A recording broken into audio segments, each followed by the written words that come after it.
Hello, thank you for coming to save U.S. taxes legally.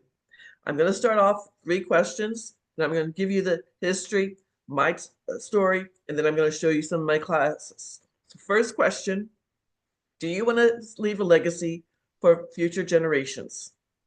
Number two, do you want to save taxes year after year, generations after generations? Number three, do you want to learn the secret of the rich? If you answered yes to these 3 simple questions, please stay with me for the next 30 minutes so you can learn the secret of the rich. Imagine saving 4, 5, 6 figures in taxes every single year. This is your money to put back into your business, to pay off your mortgage, to buy a new vehicle, take your family on a well-deserved vacation, to give to your charity of your choice, or to save for retirement, or do all those things. Imagine all lawsuits become frivolous and go away. How much time, money, anxiety, worry just disappear. Imagine no one knows what you own, where you own it, how much you own, what you do with it, and how much you sell it for. This is what the Irrevocable, Complex, Discretionary, Non-Grantor Spendthrift Trust can do for you. It's a long title, but I do call it the Spendthrift Trust. I believe every U.S. investor, U.S. business owner, U.S. entrepreneur, U.S. franchisee owner, and U.S. 1099 income earner needs to know about the trust. This is not taught in schools.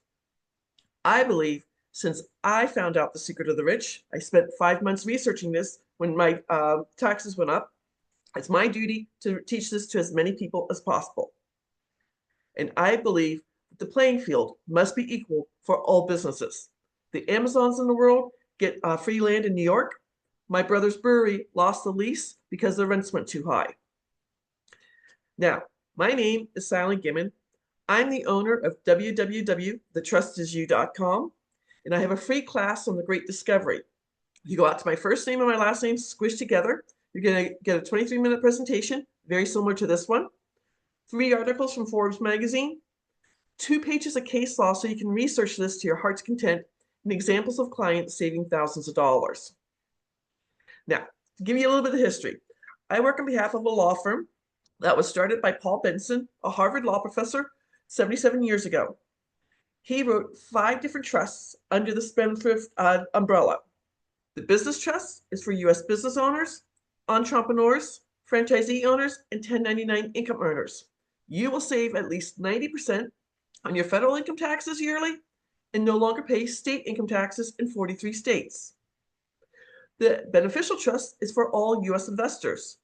You will stop paying taxes on all your profits year after year, generation after generation. The charitable trust, if you decide to be a nonprofit, there's a charitable spendthrift trust. The senior trust is for people who are over 65 on Medicare making too much money. It can affect their Part B of Medicare. Part A is your hospital stay. Part B is doctors and visits, and raises your Part B premium. And finally, the mineral rights trust. I've only sold one of those. One of my real estate investors inherited his granddad's horse farm in Oklahoma with 6 oil wells on the property. Now, Paul Benson unfortunately has passed away. His grandson and great-grandson now run the law firm. So the law firm's name has changed, but they have the copyright on the Benson Financial Trust. In 77 years, not a single trust has ever been audited, and only one trust has been questioned by a senior IRS agent. He flew down to Houston, went into the boardroom, spent 5 hours looking over everything. He approved the trust, and 2 weeks later, he sent an unsolicited letter back to the law firm saying these were the codes he used. If you want a copy of that letter, you just need to email me. So, I know what you're asking. You're like, how come my CPA, my financial advisor, and everyone else doesn't know about this? Great question.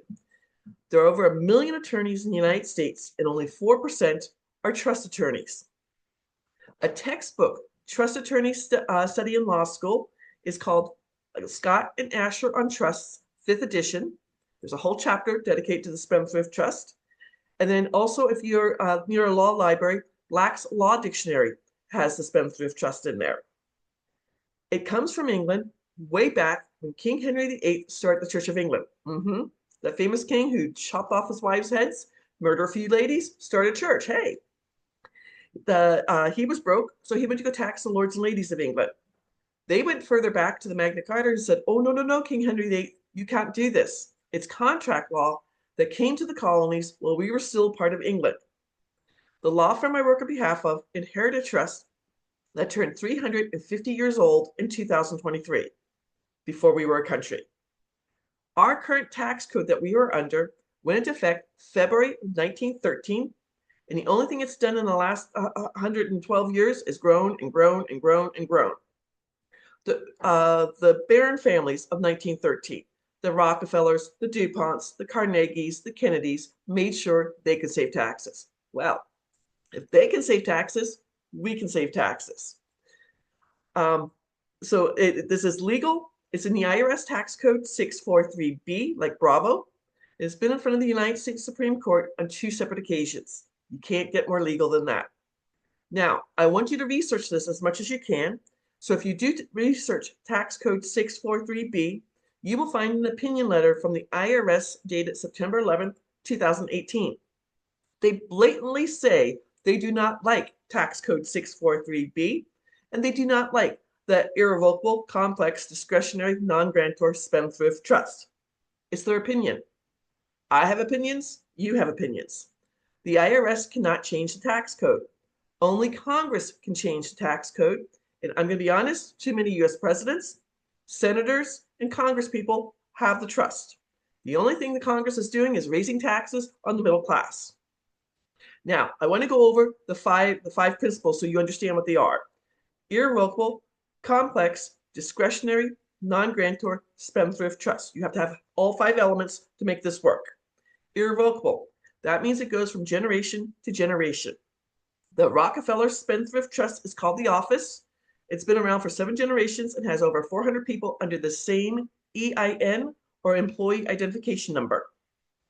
97% of the trusts sold in the United States are what my mom and dad had and what Susie Orman talks about on PBS television. The family trust or the living trust. There's nothing wrong with the family trust. The only thing it's designed to do is avoid probate, and then it dissolves and all assets are split up. This is not your mom and dad's trust. This is what the Rockefellers, the DuPonts, the Carnegies, the Kennedys, President Trump, Robin Williams, they all had this trust. The 3 ways the trust is going to save you.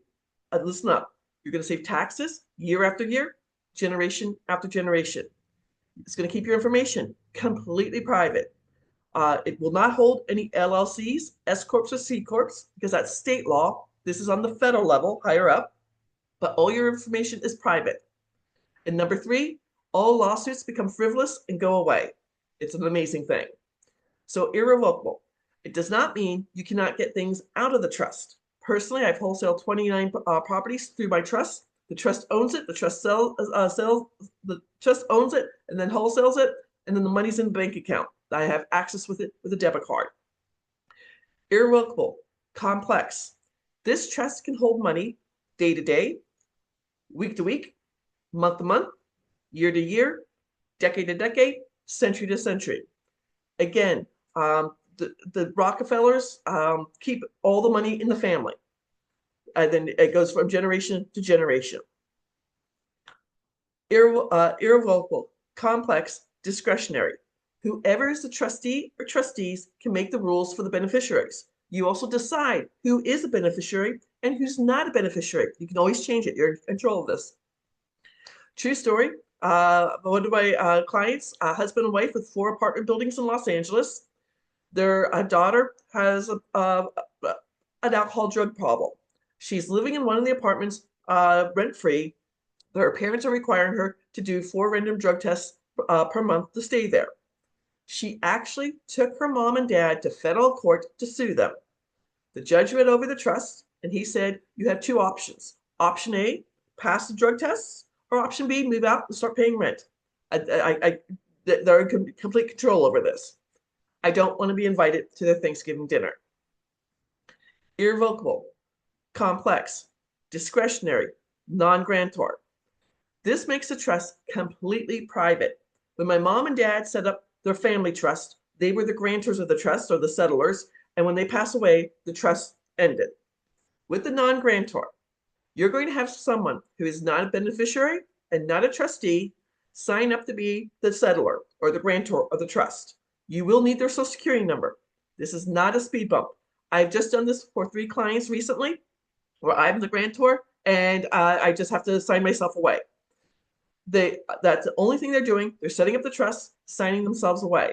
So then you become the settler. So irrevocable, complex, discretionary, non-grantor, spendthrift trust. The Spendthrift Trust has been in front of the United States Supreme Court on 2 separate occasions, and both times it's been favored. You can't get more legal than this. It's as legal can be. Now, my story. My watershed month for me was October 2018. 3 major things happened. I'm a Medicare broker in Phoenix, Arizona, and my oldest nephew is getting married in Charlotte, North Carolina, October 28th, 2018. Worked for the company for over a year, hadn't taken a vacation yet, and I requested I had the time to save the Friday before the wedding and the Monday after the wedding off because friends and family were coming in from all over the world. I was denied. If you know anything about Medicare, open enrollment is from October 5th through December 7th, and anyone can change their plans during that time. Second thing that happened, my 3-week-old car, driving to work 7 o'clock in the morning on a major east-west road in Phoenix, Indian School Road. I'm the second car through on the green light. Some idiot runs the red light and T-bones me on my passenger side. I was not injured, thank God. He had no insurance. I had property damage in Phoenix, or in Arizona, for $25,000. It didn't cover the auto loan. I had to get a second car, and I had 2 car payments. I started eating ramen noodles twice a week like I did in college. Hey, I'm 53 years old. I'm not supposed to be doing this anymore. I'm supposed to be comfortable. Third thing that happens, I'm living in Phoenix, Arizona. My mom and dad are living in Goodyear, Arizona, 25 miles west of Phoenix on I-10. They left a week before the wedding to drive from Goodyear to Charlotte for the wedding. We're supposed to be gone for 2 weeks. My dad calls me Thursday before the wedding, saying my mom's in the emergency room. They don't know what's wrong. He'll let me know. Friday before the wedding, I work until 8 o'clock, drive myself to Sky Harbor Airport, take a red eye from Phoenix to Charlotte, land about 7:15 in the morning. Family tradition, we go out to IHOP for breakfast. And then my dad drives me to the hospital to see my mom. I walked in on the priest giving my mom last rites. I wasn't ready for that. Then 3 o'clock in the afternoon, I go to a church wedding, then to a country club. I ate too much, I drank too much, I danced too much. Had a great time. Next day, Sunday, my sister-in-law puts on this beautiful buffet for our old out-of-town guests. My dad and I leave at 12:30 to go back to see my mom, and then he drops me off at the airport because I had to be home because I had to be at work 6 o'clock Monday morning. It ended up that my mom had septic of the blood or blood poisoning.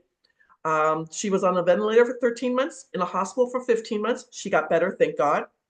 But it got into her pacemaker, and they had to do an open heart surgery. So my dad stayed with my mom for 9 months. I'm back in Phoenix.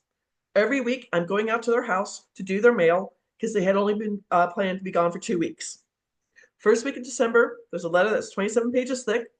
It's my mom's Medicare statement for an emergency room visit and 1 month on a ventilator in the hospital. Open up the 27 pages, $72,000. My dad, retired military officer, they have TRICARE for life, everything's being paid for. I'm standing in my mom and dad's kitchen. I have a $10,000 deductible on my health insurance. Thank God I'm not injured in that car accident in October. I have 2 car payments. I'm eating ramen noodles. I have student loans because I went to graduate school. I have credit card debt, and I hate my job. Right then and there, in my parents' kitchen, I called my friend Glenn, who had invited me to a real estate meeting in August, and I told him, hey, I need to put things on hold. Open enrollment, I'm going to be working some crazy hours. Glenn answers. He's like, Sally, next Saturday, we're having a Christmas potluck dinner. Bring some food, a $5 gift, and meet my fellow real estate investors. Go to a party where I don't know anyone? I knew Glenn and his wife Rhonda, but they were going to a Christmas pageant and wouldn't be there until 9 o'clock. He told me to show up at 6. Whew. So I go to the party. It's on Camelback Avenue in one of the condo buildings. I'm waiting to get in. This guy walks up. We introduce himself, and his last name is a family name of mine. I find out he's my third cousin. I didn't even know he was living in Phoenix. Talk about a small world. So I go to the party. I meet a bunch of real estate investors. And in 2019, with my mentor, Jay Tannenbaum, I wholesaled 7 bank-owned properties nationwide. Woo! I paid off $184,000 in debt, completely debt-free, no mortgage, no student loans, no car payments, no nothing. I knew about capital gains, and I had $50,000 sitting in my bank account. Fast forward to April 4th of 2020. My CPA calls me and says, "Congratulations, Sally. Your tax bracket went from 22% to 24%. I think you need to make an appointment with me." Now let me share my screen and show you some things. This is from a free website called NerdWallet. This is taxes for from 2024 went up to 2025. There used to be 4 ways to file your taxes. Single, the most expensive way. Head of household. Married jointly, the cheapest way. And married separately. Now they have tied single and married separately together. They're going to pay the same amount in taxes. But this is a difference for making $100,000 in 2025. Oops. So now this is, there's 7 different tax brackets from 10% to 37%. The more money you make, the more money you pay. So I went from 22% to 24%, and I owed the federal government $97,000. I didn't have $97,000. This is April. Remember, March of 2020, COVID started. April 1st, 2020, 3 of my properties didn't pay me. I'm in a money crunch. My CPA sets me up on a payment plan with the IRS. Go out to his office, sign the paperwork, get my parking validated, go down to the parking garage, and sat in my car and cried for 20 minutes. If you know geography, Scottsdale's east of Phoenix. It's 4:45 in the afternoon. I'm driving back to Phoenix, tears running down my face. My mom, who's Irish or was Irish, my great aunt Kitty in Ireland always said, "Sleep on it." Go to bed, wake up 5 o'clock the next morning, and I'm like, I've got to find that article. I read an article about the Rockefellers Spendthrift Trust, and I'm like, I need to find out how they got to save taxes. Took me 5 months. I started both my business and my beneficial spendthrift trust in September of 2020. I also became the first female mastermind in my real estate group in Phoenix. I'm very proud of that fact, to teach other investors how to save money.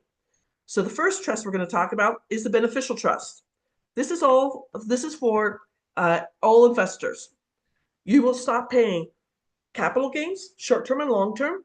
You will stop paying interest income taxes. If your capital gains is when you sell something at profit. Interest income taxes are when you are a passive investor. Dividend income taxes when you are in the stock market. Rental income taxes when you're a real estate investor. And royalty income taxes if you are have talent. So this first property, I purposely bought it in North Carolina so I could write it off on my taxes to visit my mom in the hospital in Raleigh, North Carolina. I paid $20,000 for it. It was supposed to go to auction for $50,000. That $30,000 spread in between at 24%, I would owe $7,110 in short-term capital gains. Because of COVID, it didn't go to auction until August 28th of 2021, and it started at $50,000 and it ended at $64,326. Woo-hoo! Sally made $44,326 without lifting a hammer. This is the way I like to invest. But more importantly, at 24%, I got to save $10,368. That's my money to put back into more real estate to do with what I want on that. And now this next page is just showing you short-term capital gains, interest income taxes, dividend income taxes, rental income taxes, and royalty income taxes. You make $50,000 on one deal. Depending on your tax bracket, how much you will pay in taxes on that same $50,000. So from 22% to 24%, it goes up $1,000. From 24% to 32%, it's an extra $4,000 on the same $50,000. Again, if you have the beneficial spendthrift trust, if you're selling crypto, you're a forex investor, you're wholesaling, you're wholetailing, fix and flipping, Auction houses or tax liens are short-term capital gains. Interest income taxes are if you are a passive investor, you're in mutual funds, you're in a REIT, you're doing short-term, you're doing subject to real estate, you're doing the BRRRR strategy, my notes where I'm the paper on the house and people pay me their mortgage, creative financing, seller financing, and if you're a forex investor, you get taxed twice: capital gains and interest income taxes. Dividend income taxes, if you're in the stock market, a day trader, an options trader, if you're a futures trader, if you're doing commodities or living off of dividends. Rental income taxes, if you have short-term rentals like Airbnb, vacation rentals, 3 doors, 5 doors, 10 doors, 20 doors, multifamily, apartment buildings, commercial property, or you're doing Airbnb arbitrage or rental arbitrage.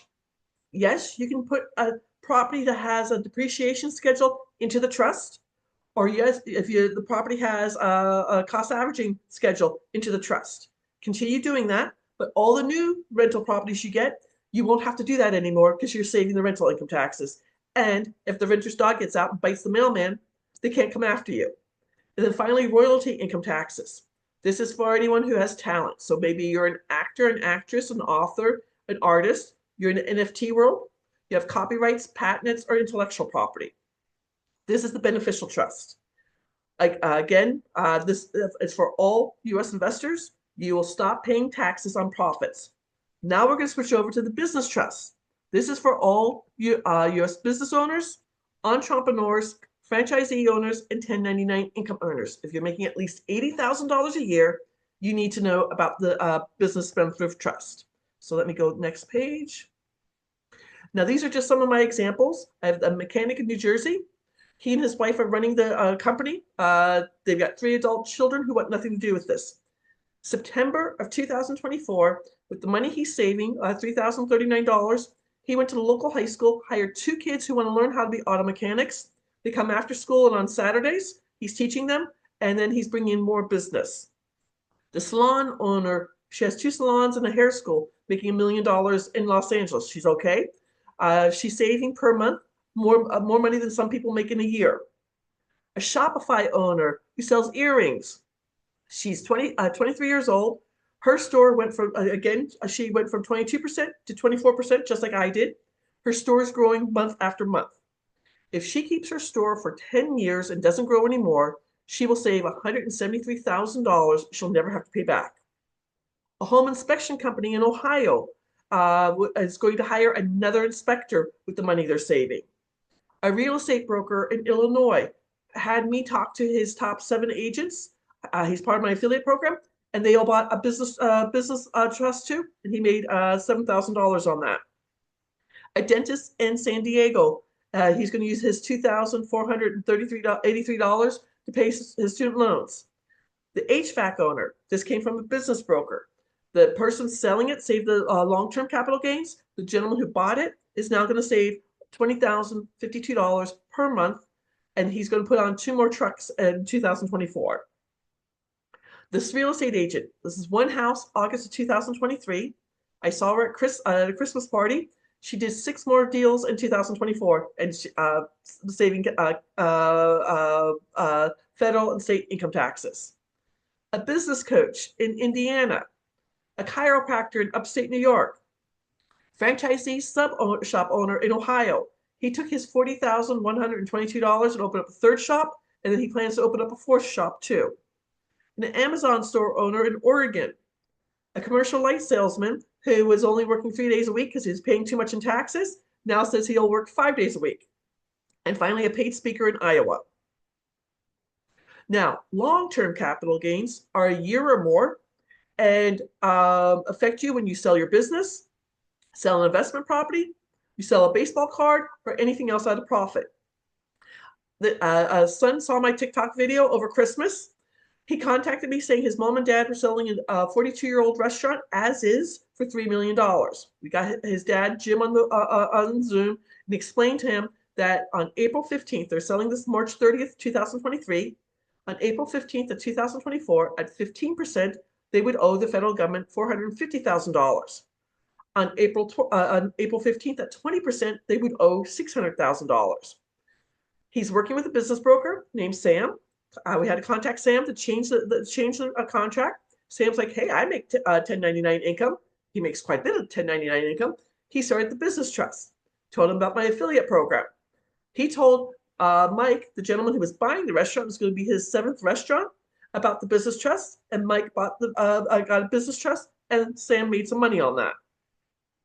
This is one of my favorite stories. I took my friend Ingrid door knocking, March of 2023, cold, blistery day. We showed up at our favorite New York style pizzeria to get a New York white pizza. And we sat there, we chit-chatted for about 2 hours. It's about 2 o'clock in the afternoon. Mario, the owner, there was nobody else in the store. As we got up to leave, he asked for my business card. I met him and his wife, Marianne, a week later. They were just doing their 2022 taxes, and they knew between 2 locations, they were making about $15,000 per month or $180,000 per year, and they're at 22% tax rate. Gross federal taxes are $30,215. Times it by 90%. I tell people 90%, but most of my clients are between 90 to 95%. Personally, I've saved 92% for 2022 and 2023. So they would save $27,193 and no longer pay North Carolina state income taxes of $7,710. They started this in March, so it was not a full year. But what they did in 2024, they opened a 3rd location. And in 2025, they're going to open a 4th location. When they retire in 3036, they're going to leave 2 pizzerias to 1 adult child, 2 pizzerias to a 2nd adult child. No inheritance tax, and the adult children will continue to save federal and state income taxes year after year, generation after generation. Now, every time I sell a trust, I donate $100 in my mom's name to St. Mary's Food Bank in Phoenix, Arizona. It's the oldest food bank in the country. My grandfather died December 1939. I can palm a basketball, and my mom's fingers were an inch longer than mine. She grew up food insecure and was appalled that kids went to bed hungry. If you're interested in setting up a 30-minute tax breakthrough session with me, please schedule at www.thetrustisyou.com scheduling. If you would like to go out to my free class on the Great Discovery, it's just my first name, my last name, squished together. My goal is to teach this to as many people so they know the secret of the rich. So if you're an investor, you're a business owner, you're a franchisee owner, you're an entrepreneur, or you're a 1099 income earner making at least $80,000 a year, you should be talking to me about the Spendthrift Trust. Thank you for watching. I hope you have a beautiful week. Take care.